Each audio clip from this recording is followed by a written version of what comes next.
पुरखे तृप्त कैसे होंगे। घर में पीतल, तांबा और कांसा, ये तीनों धातुएं, चलो सोना चांदी नहीं है तो तीन तो आप रख ही सकते हैं।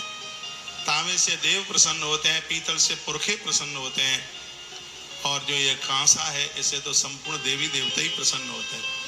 कांसा देवताओं के लिए यूज करने में नित्य कन्यादान करने का फल प्राप्त होता है, जो मैंने पूर्व में कई बार बोला है आपको। पूजा की थाली कांसे की बहुत शुभ मानी गई है। बस कांसे के पात्र में शहद नहीं रखा जाता और सब सामग्री रखी जाती है। शहद नहीं रखा जाता, शहद को दोने में रखिए और किसी में रख दीजिए। कांसे में शहद नहीं रखा जाता और तांबे में दूध नहीं रखा जाता, हमारे ग्रंथों में ये वर्णन है। तो मैं तो यह चाहता हूँ कि आपका घर स्वर्ग बन जाए, वैकुंठ बन जाए। जब मैं आपके घर आऊँ, एक दिन मैं आपके घर आऊँगा, तैयारी रखिएगा। मैं तैयारी में कुछ खिलाने पिलाने की नहीं है, तैयारी यह रखिए कि आपका मंदिर दमकता हुआ, चमकता हुआ, फूल पत्तियां भगवान को चढ़ी हुई हो। हाँ, बाथरूम भी साफ सुथरा हो, रसोई भी साफ सुथरी हो। ऐसा नहीं है कि आंगन में हो तुलसी और फ्रिज में कुछ और रखा हो। मैं घरों में आता हूँ तो तीन चीजें देखता हूँ, पहले से सावधान कर रहा हूँ। आपकी रसोई देखता हूँ, आपका बाथरूम देखता हूँ और आपका मंदिर देखता हूँ, क्योंकि बाथरूम से हमारे संस्कारों का पता लगता है। बाथरूम साफ सुथरा ही होना चाहिए बिल्कुल, इससे आपकी बरकत भी होती है, इससे तरक्की होती है। इन सब चीजों से एक सिस्टम, आज ही मैंने बोला है, कभी भी उल्टा कपड़ा, उल्टी शर्ट, उल्टा पैंट मत उतारिए। एक वीडियो में डालने के लिए जा रहा हूं कि बच्चों का भी आप ख्याल रखें। बच्चों को आप मोबाइल ज्यादा दे रहे हैं चलाने के लिए, लेकिन बच्चों को मोबाइल की जगह पर और कुछ चलाने के लिए दीजिए, जिससे बच्चे बहुत बुद्धिमान हो जाएंगे, बच्चे शक्तिवान हो जाएंगे, बच्चों को थकान नहीं होगी और उनके फेफड़े मजबूत हो जाएंगे, उनका उत्साह पढ़ाई में कम नहीं होगा। उन्हें एक चीज दीजिए चलाने के लिए, वो मोबाइल नहीं है, वो कोई दूसरी चीज है। तो कौन सी दूसरी चीज है, हमारे इंस्टाग्राम पर आप जरूर देखिए। बच्चों के लिए 2-3 चीजें डाली गई हैं।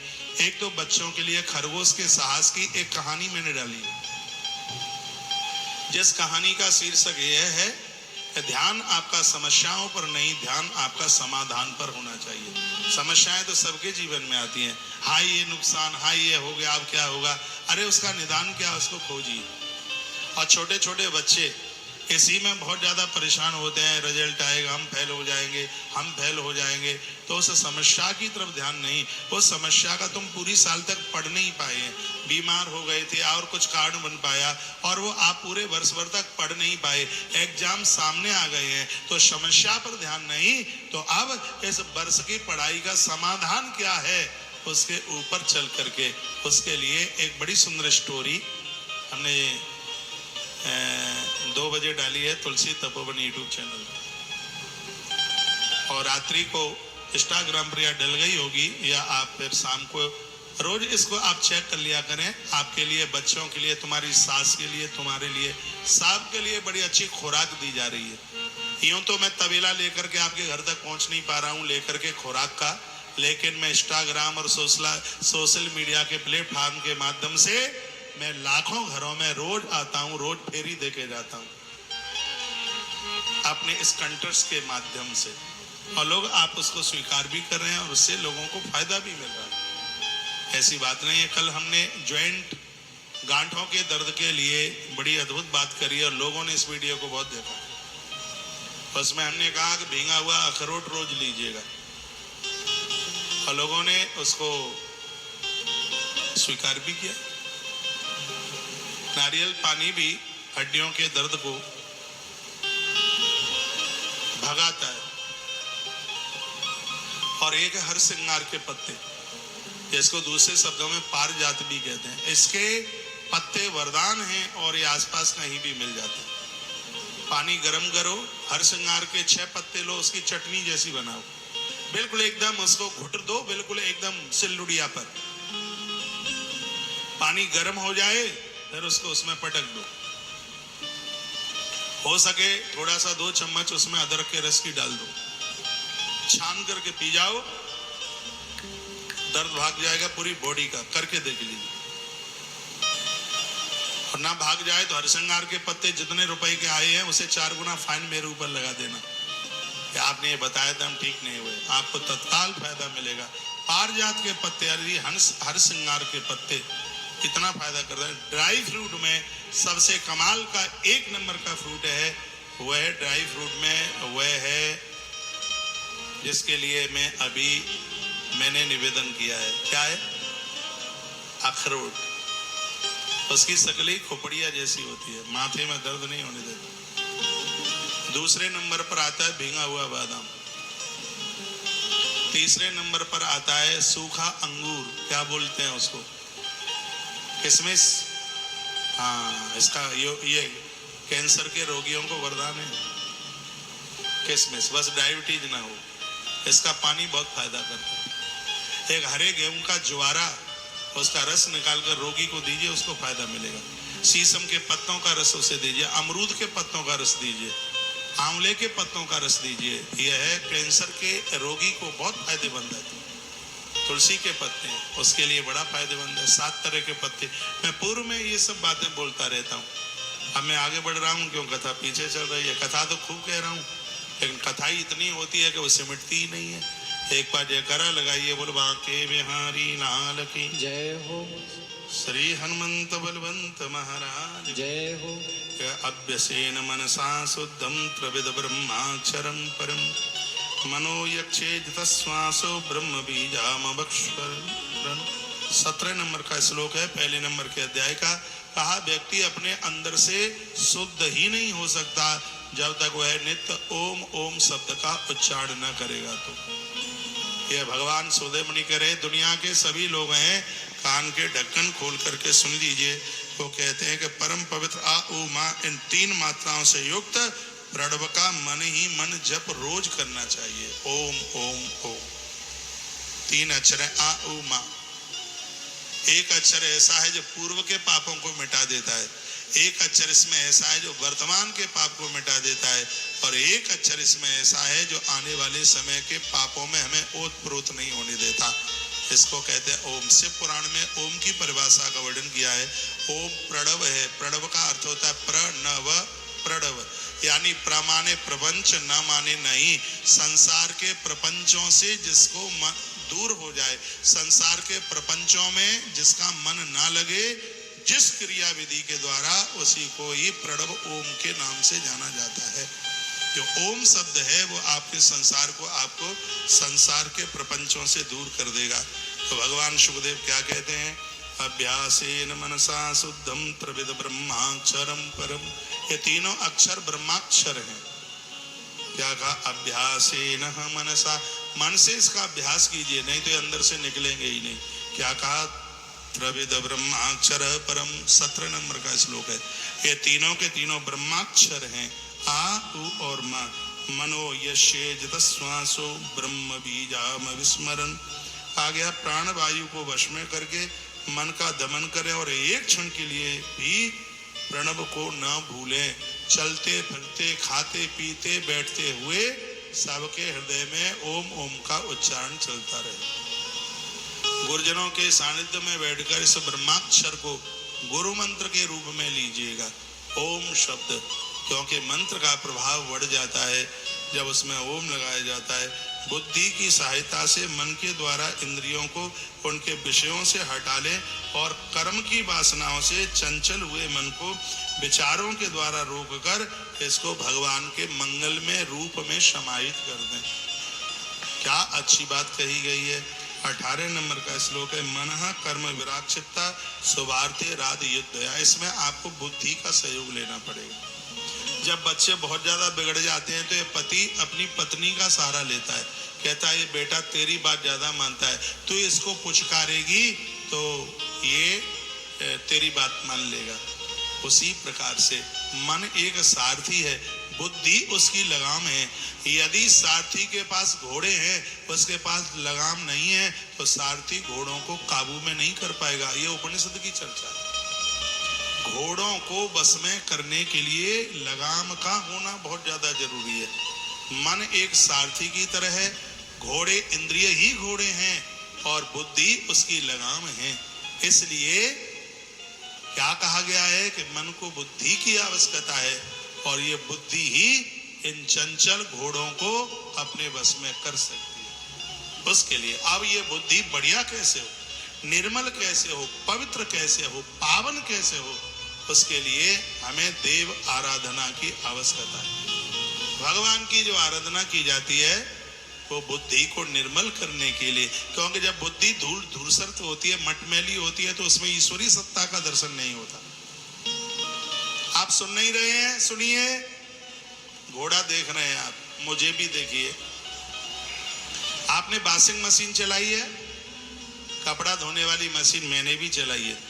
वॉशिंग मशीन में पानी डाला जाता है, फिर उसमें पाउडर डाला जाता है, कोई भी जो भी पाउडर, कपड़ा धोने वाला पाउडर उसमें डाला जाता है, और फिर उसमें यूं ऐसे बटन स्विच ऑन किया जाता है, पंखा घूमता है, उसमें कपड़े डाल दिए जाते हैं, कपड़े भी ऐसे घूमते रहते हैं, पर उसमें एक नलका होती है और मैल कट कट के उस नलका में से नाली में पहुंच जाता है, वो मैल कटता कटता यही होता है। मैं कहूँगा जिंदगी एक वॉशिंग मशीन की तरह है, जीवन वॉशिंग मशीन की तरह है। इसमें सबसे पहले श्रद्धा का जल डालिए, उसके बाद फिर इसमें आप विश्वास का पाउडर डाल दीजिए, और फिर क्या है, फिर इसमें बुद्धि रूपी कपड़े को छोड़ दीजिए और निष्ठा के स्विच को ऑन कर दीजिए। वो घूमता रहेगा, पाप का मैल कटता जाएगा और बुद्धि निर्मल पावन हो जाएगी, पवित्र बुद्धि, जिसमें निखार आएगा, जिसमें भगवतीय सत्ता का दर्शन होगा। तो सुखदेव भगवान कहते हैं, उनका कहना है कि यदि आपको इंद्रियों को, चंचल घोड़ों को रोकना है तो आपको बुद्धि को अपने पक्ष में करना पड़ेगा। स्पष्ट लिखा है, 18 नंबर का श्लोक है, आए मनसा बुद्धि सारथी, मन सारथी है, बुद्धि उसकी लगाम है। तो बुद्धि की सहायता से मन के द्वारा इंद्रियों को उनके विषयों से हटाया जा सकता है। और मैं कहूँगा सुंदर स्त्री देखकर, सुंदर पुरुष देख करके और आपके हृदय में कोई खटपटाहट नहीं है, कोई दिक्कत नहीं है, तो ये बिल्कुल सत्य है कि आपकी बुद्धि निर्मल हो गई है, आपकी बुद्धि मन के बस में हो गई है, आप ईश्वर के 100% बन चुके हैं। यदि अब हृदय में किसी भी प्रकार का विकार नहीं है, घोड़ों में चंचलता नहीं है, कर्म की वासनाओं से चंचल हुए इस मन को आप जबरदस्ती से आप नहीं रोक पाएंगे, इसमें आपको बुद्धि का सहयोग लेना पड़ेगा।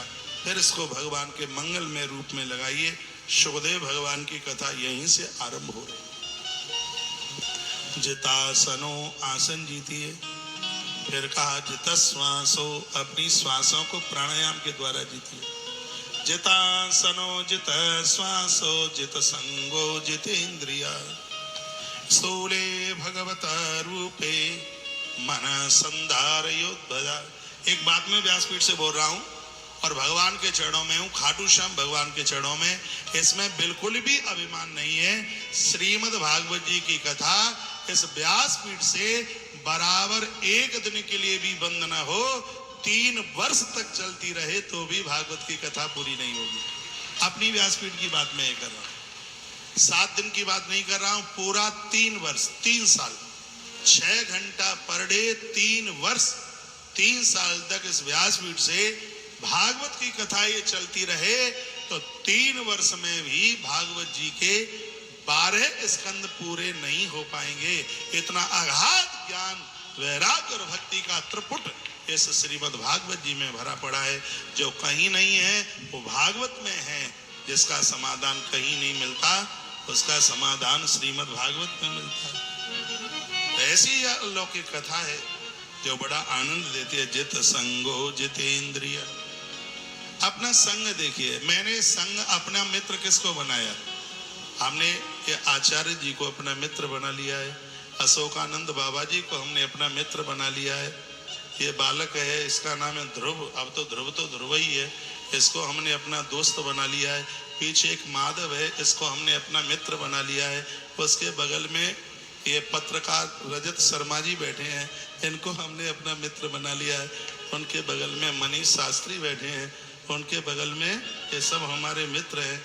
उनके बगल में सदन भाई साहब बैठे हैं, उनके बगल में फिर अहिल्या माता की नगरी से ये बालक वासुदेव बैठे हैं, उनके बगल में रामपाल बाबा का नाम है पालीवाल, ये सिगरे हमारे मित्र हैं। और पूरा दिन कथा के बाद में हमारा पूरा का पूरा दिन इन्हीं मित्रों के साथ में निकलता है। तो मन को बड़ा सुकून मिलता है, बहुत सुकून मिलता है। अब ये बच्चे हैं, छोटे छोटे बच्चे हैं, अभी दुनिया की खुरापाती जानते नहीं है, नहीं तो इस धरती पर बिगड़ों की कमी नहीं है।